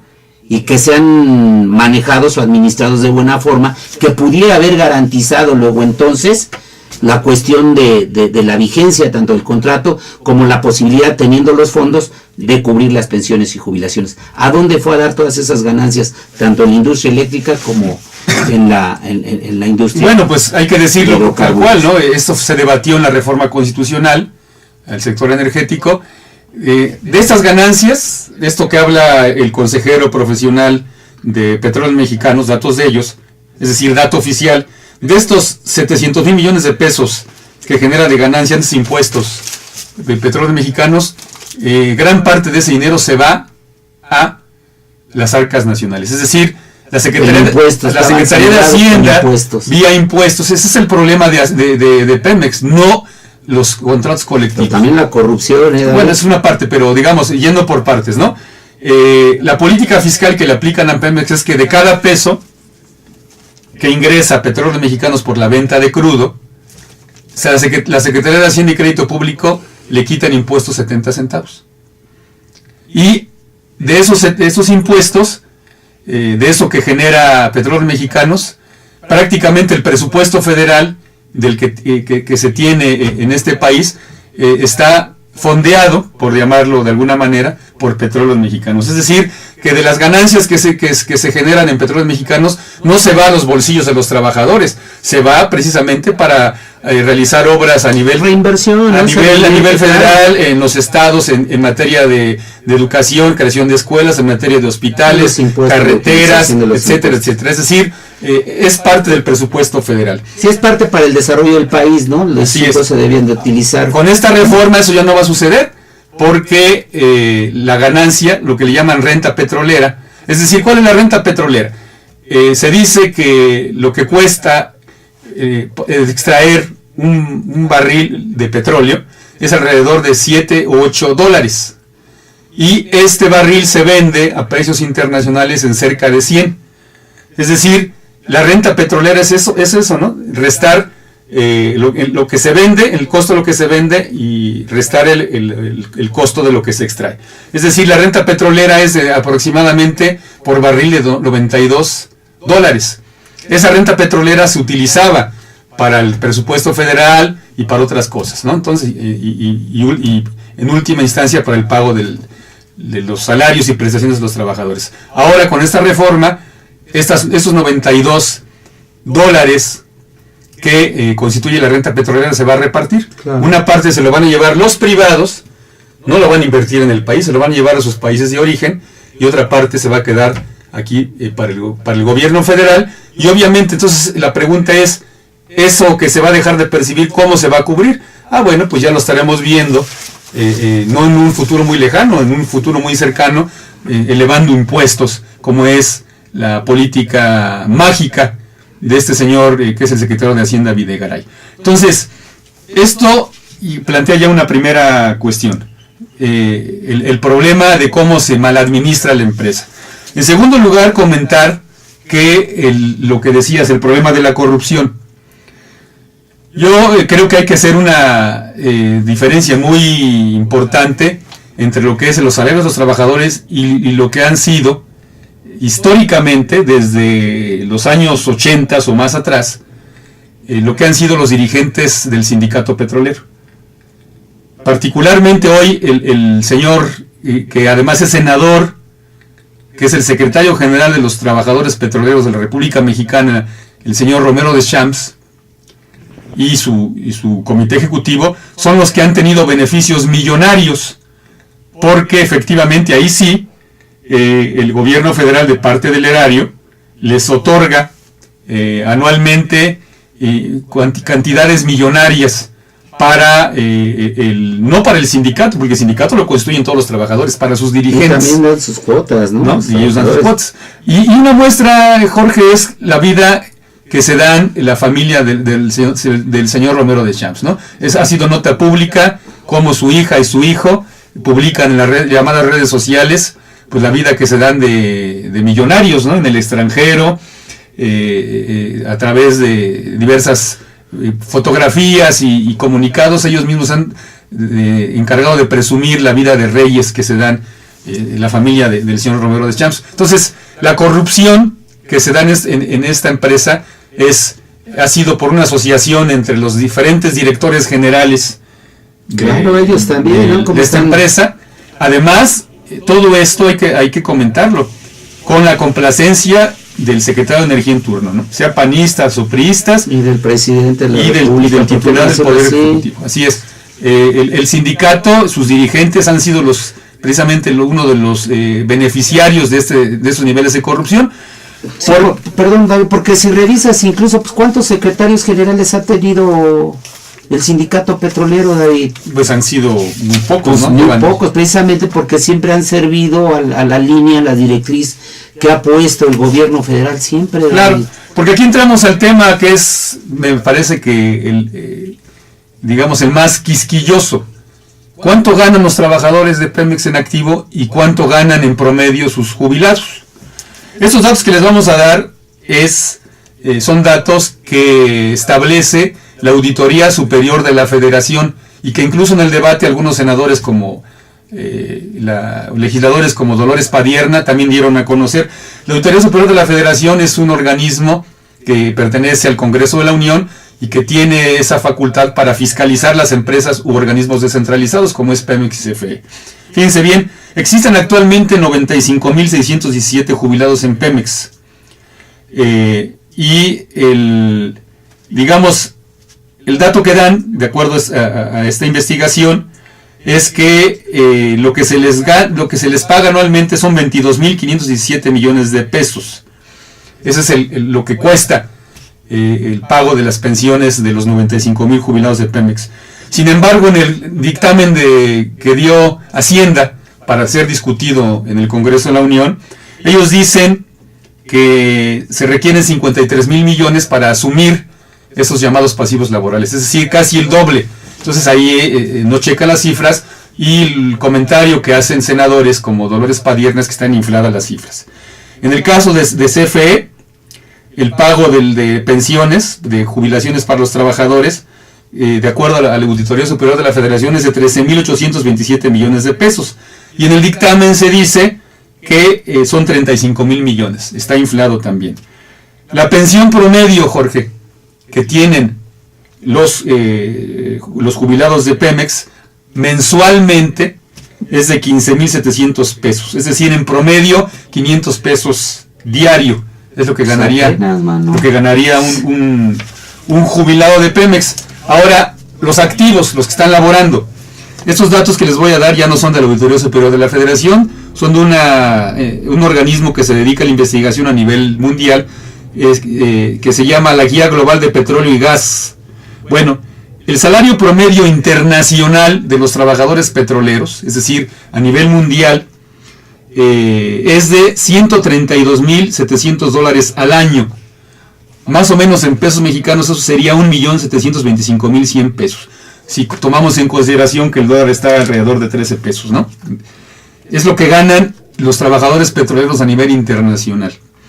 Mientras que los trabajadores petroleros a nivel nacional están muy por debajo de esa cifra.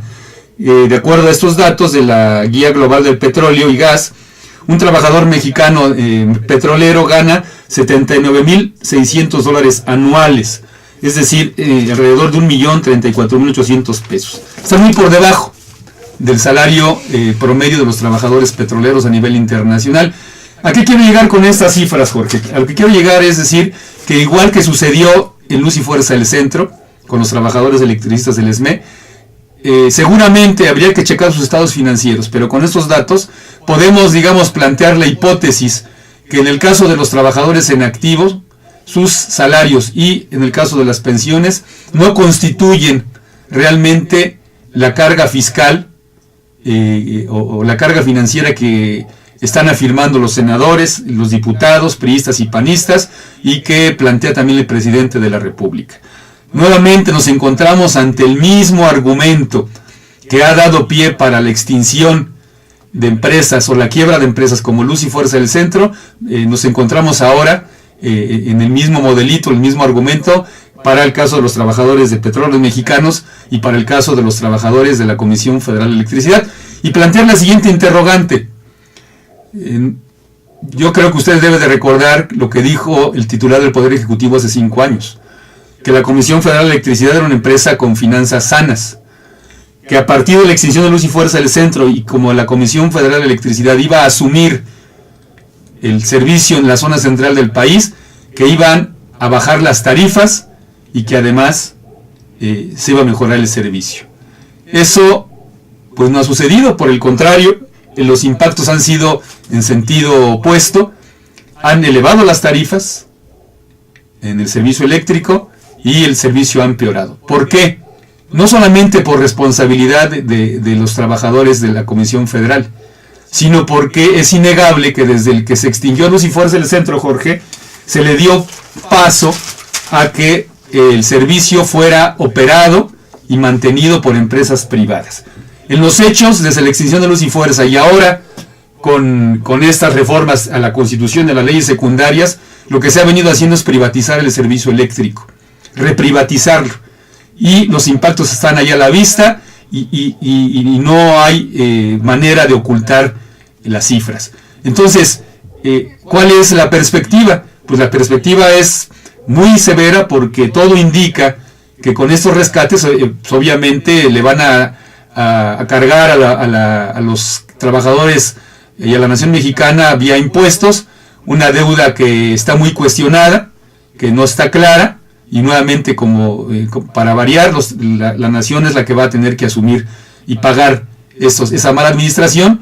Y en segundo lugar, comentar que pues efectivamente aquí nos encontramos con esa posibilidad de que ahora sea la Comisión Federal la que pues prácticamente esté destinada a la extinción, y por supuesto Petróleos Mexicanos seguramente con esta situación, con esta condición, prácticamente está destinada al desmantelamiento, y que sean los privados los que hagan y deshagan como sucedía antes de 1938. Yo concluyo esto para tus observaciones y tus comentarios, Jorge, pues con esta nota que pues de manera muy tardía sale el día de hoy, que tiene que ver con una afirmación del gobernador de California, gobernador norteamericano, gobernador Brown, que pues así que le avisa a la nación mexicana que hay que establecer mano dura sobre petroleras, dice, porque de otra manera nos van a comer vivos. Es decir, se habla de la voracidad que constituye estas empresas que según Peña Nieto y que según los legisladores como David Penchina, Manlio Fabio Beltrones, Gamboa Patrón, toda esa camarilla de vendepatrias, pues según ellos que van a venir aquí a salvar a la nación, lo único que van a venir efectivamente es a depredar nuestros recursos energéticos, nuestros recursos naturales como es la tierra, como es el agua, y pues esto va a ser en ganancia de las empresas transnacionales. Ese es el escenario. Y por supuesto, pues desde aquí reivindicar que los trabajadores de la Comisión Federal de Electricidad y los trabajadores de base de Petróleos Mexicanos se tienen que movilizar. Yo veo que ahí nuevamente volvemos a esa misma cantaleta de que no hay una reacción de los trabajadores de base. E incluso esto pega, Jorge. Es un tema que también me parece fundamental, le pega a todo el sector, porque aunque en este momento los trabajadores del Sindicato Mexicano de Electricistas estamos sin empleo desde el 2009, pues aquí el problema también es para ellos, porque también tenemos jubilados, tenemos alrededor de 20,000 jubilados que pudieron aplicar a esa prestación antes del 2009, y que pues la pregunta es quién se va a responsabilizar del pago de sus jubilaciones, porque resulta que nos enteramos que desde el año 2012, por disposición gubernamental, se dieron de baja el llamado pasivo laboral de la extinta, como le llaman Luz y Fuerza del Centro, y ahora quién sabe quién vaya a asumir el pago de esas jubilaciones, porque el SAE dice que no, el SAE que fue el que liquidó, la Comisión Federal de Electricidad no quiere asumir su obligación de patrón sustituto, y la Secretaría de Energía, pues por supuesto, pues se hace como el tío Lolo. Entonces, le pega a todo el sector, le pega a toda la nación, y por supuesto que esto es lo que estamos planteando es para que se debata, no somos la verdad absoluta, pero estamos dando datos que pues queda muy claro que cuestionan severamente las cifras oficiales y las aseveraciones de esa camarilla de supuestos legisladores que están entregando la nación al mejor postor. Pues bien, David, mira, de verdad se quedan muchas preguntas aquí en la mesa que me parece, yo hago la sugerencia, esperamos que la próxima semana ya esté con nosotros nuestro compañero y amigo Oscar Leslie, en función de seguir con una serie de preguntas que nos hemos hecho aquí, David. ¿Cómo van a quedar los trabajadores activos y jubilados, independientemente de que se dé la cuestión como deuda pública para asumir los pasivos de estas dos empresas y sus trabajos? ¿Cómo van a quedar ellos? Bueno, pues ahí me permite ahí nada más y una acotación. El dictamen, ya estamos sobre el tiempo, pero, sí, bueno, okay. En esa pregunta, sí. El dictamen establece que los van a modificar su contrato colectivo de trabajo y que los jubilados, fíjate bien, a partir del 2008, los jubilados de Petróleos Mexicanos, o sea, van a aplicar retroactivamente la ley en contra de lo que dice la Constitución, que no se puede dar carácter retroactivo a las leyes, su jubilación se va a llevar a cabo en una cuenta individual, es decir, cada trabajador se va a hacer cargo de su retiro. Pues es tema a seguir tratando en el próximo programa, que es lo que yo estoy proponiendo, David. Aquí me quedo en la idea de que salió, me parece a mí muy, muy interesante, porque también qué va a suceder con sus sindicatos, ¿no? Eso hay que decirlo. ¿Cómo van a quedar los sindicatos? Me parece que, insisto, requerimos de una mesa, de un análisis, de un debate, de una discusión al respecto. Porque el domingo pasado salió una columna que me pareció muy interesante a mí, en lo personal, de León García Soler, y que le denominó un baile de máscaras, ¿no? Y establece, entre otras cosas, dice, voy a leer solamente una parte, dice, y esto es para que se analice, insisto, para que tomemos nota y podamos debatirlo la próxima semana. Resulta que, bueno, nada más voy a leer una parte. Resulta que la reforma energética, la pieza clave del proyecto y programa político de Enrique Peña Nieto, también incluye como piedra de toque ser reforma laboral. Primer análisis, ¿no? ¿Será por la huella indeleble que dejó en el ánimo reformista neoliberal, a querer o no, creyente en el dogma de la muerte de las ideologías y de la desdicha lucha de clases? Se hace esa pregunta. A partir del dúo Thatcher-Reagan, del consenso de Washington, como lo había señalado, el imperio de la economía financiera sobre la política, sobre la mismísima razón del Estado, se precipitaron a anunciar su victoria y proclamar urbi et orbi que México ya era un país, entre comillas, de clase media. A la mitad de la población hundida en la miseria, decidieron enviarla al limbo. Terca, que es la realidad, patrones y trabajadores son coyotes de distintas lomas. En Pemex es vieja y firme la condena pública de los líderes del sindicato. Llegó la hora de la reforma energética. Las dispersas y diluidas facciones de la izquierda supieron de inmediato que eran la mayoría, los del PRI y su rémora del Verde. Mayoría aplastante, al sumarse la patética derecha oscurantista del PAN. Cuauhtémoc Cárdenas llamó a sumar firmas de ciudadanos para llamar a consulta popular y hacer que el referendo rechazara la reforma constitucional y las leyes secundarias que se aprobarían. Andrés Manuel López Obrador inició de inmediato la recolección de firmas por su cuenta, decidido a ser el único pastor de la comarca.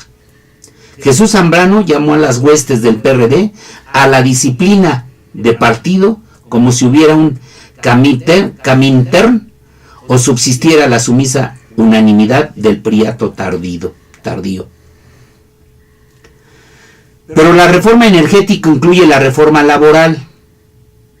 Carlos Romero de Champs, dirigente nacional del Sindicato de Trabajadores Petroleros de la República Mexicana, distinguido integrante de los oligarcas criollos, afamado coleccionista de lo que ya señalaste, David, de bienes inmuebles, de automóviles y lanchas que obligan a recordar el yate Sotavento de Miguel Alemán, se apolontró en el escaño y en silencio asistió a la decisión clasista que eliminaba del Consejo de Administración de Pemex a los representantes del sindicato.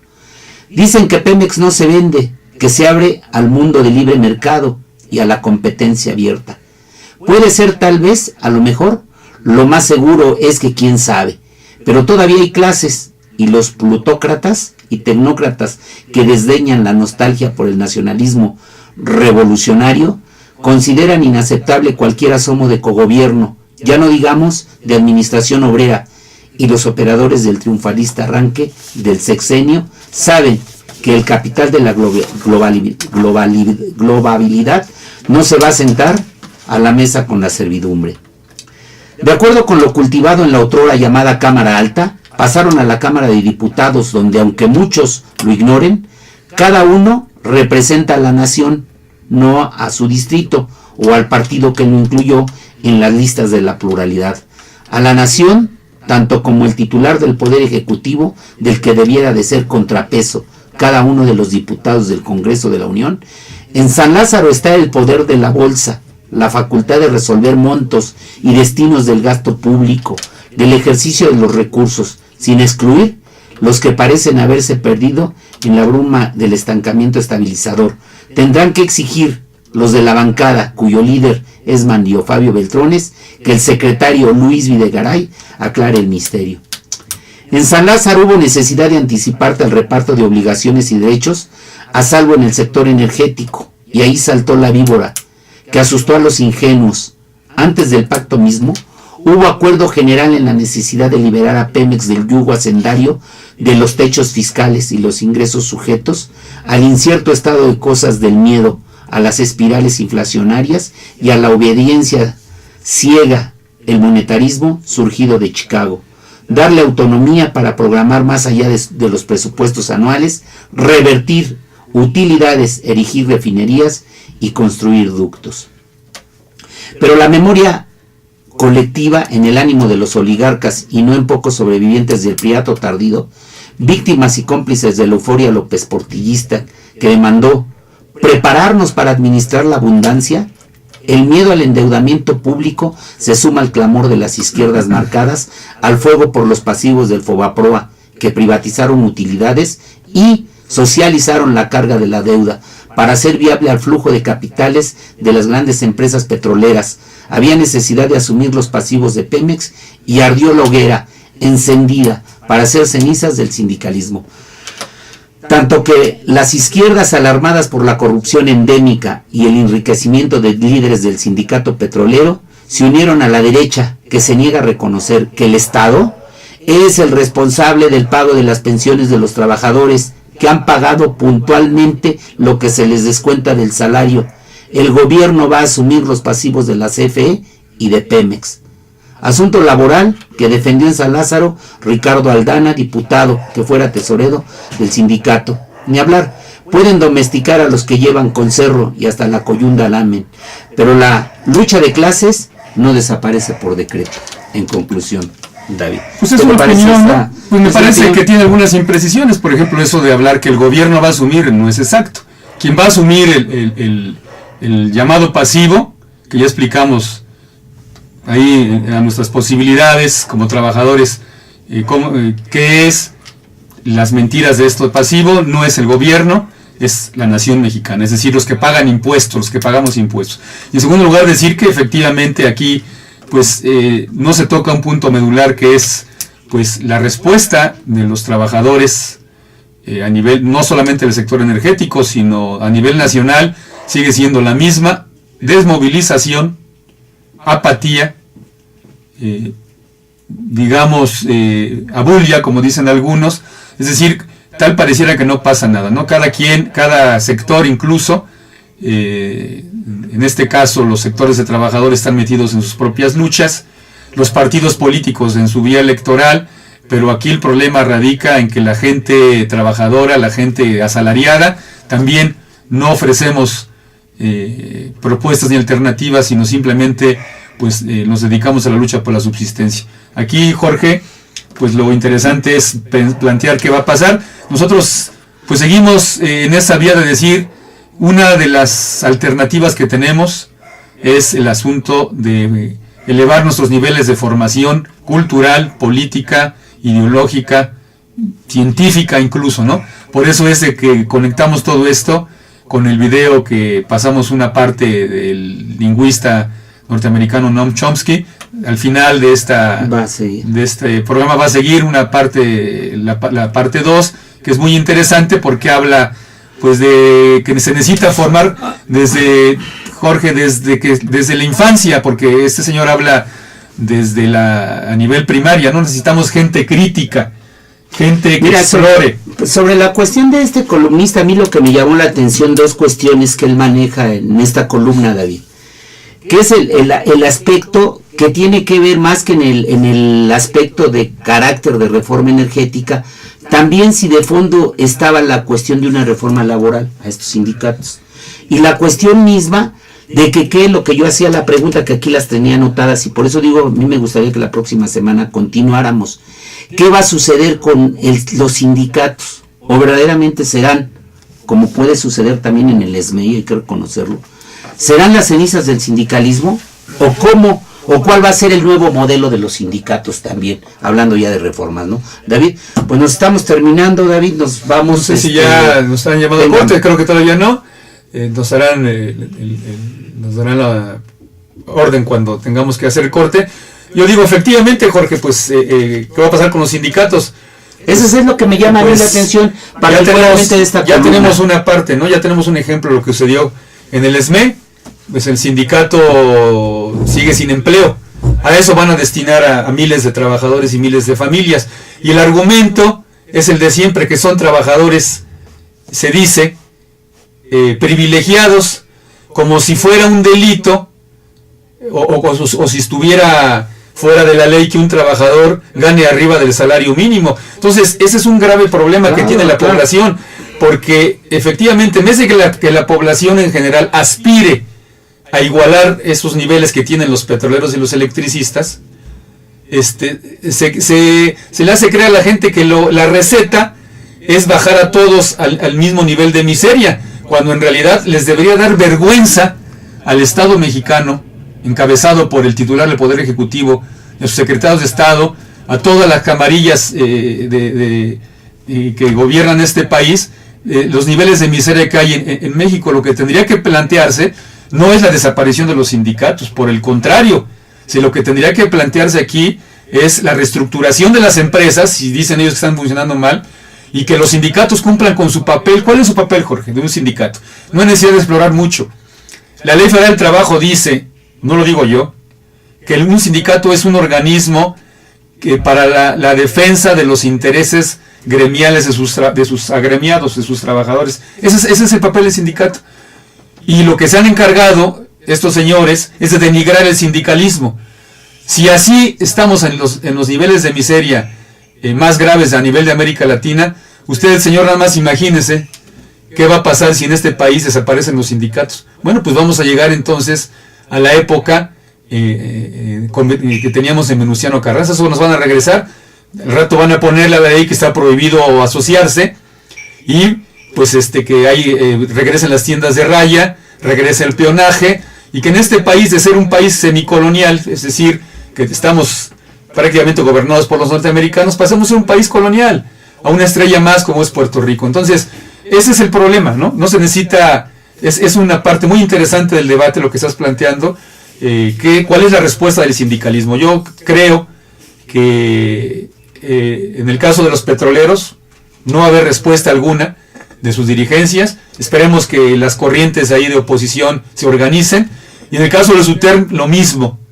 El dirigente, que es el señor del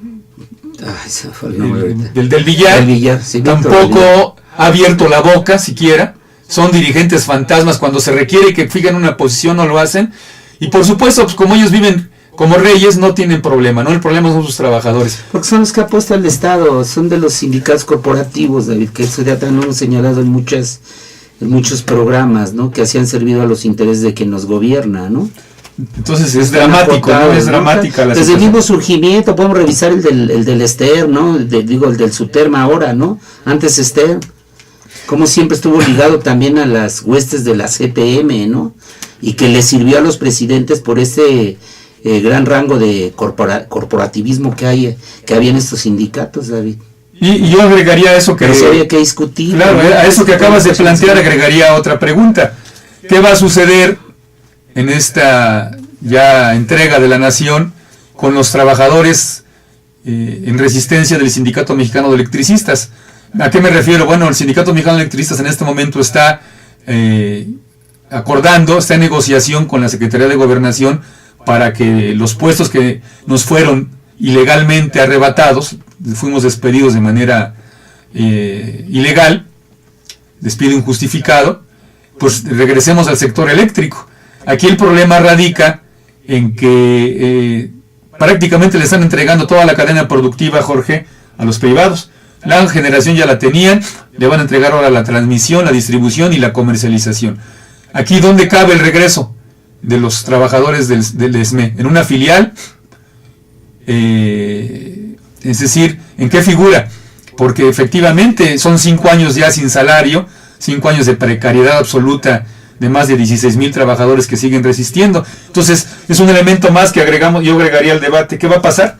Se ha dicho al ESME que efectivamente nos van a, dicen ellos, reinsertar, es el concepto que utiliza la Secretaría de Gobernación, nos van a reinsertar. Bueno, a lo mejor aquí el criterio es reinsertarnos a la policía del Distrito Federal, o reinsertarnos a vender leche, como una vez ya lo plantearon.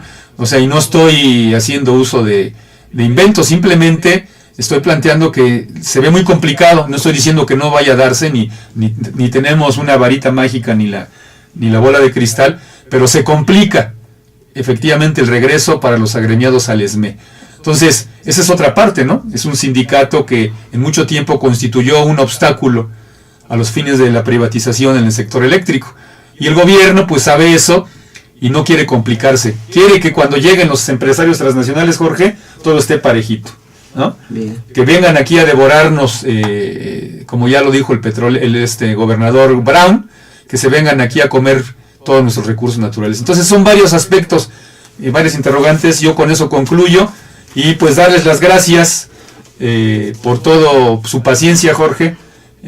Hacemos nuestro mejor esfuerzo y esperemos que en esto no se tome como un muro de lamentaciones, sino que estas opiniones, Jorge, que damos sirvan para que despertemos, dejemos la apatía y nos pongamos a defender lo que nos corresponde como nación. Pues bien, David, continuamos con la parte final del video de Noam Chomsky. Y bueno, pues muchas gracias por su atención. La semana que entra estaremos otra vez debatiendo este tema. Y bueno, muchas gracias por su atención. Nos vemos la próxima semana. Saludos, viejito, y nos vemos la próxima semana. Preguntarle a la producción si ya podemos pasar el video. Sí, están diciendo que en un momento ahorita nos hacen la seña, entonces hacemos ese compromiso. Buenas tardes, enseguida se quedan con la segunda parte del video de Noam Chomsky. Disfrútenlo.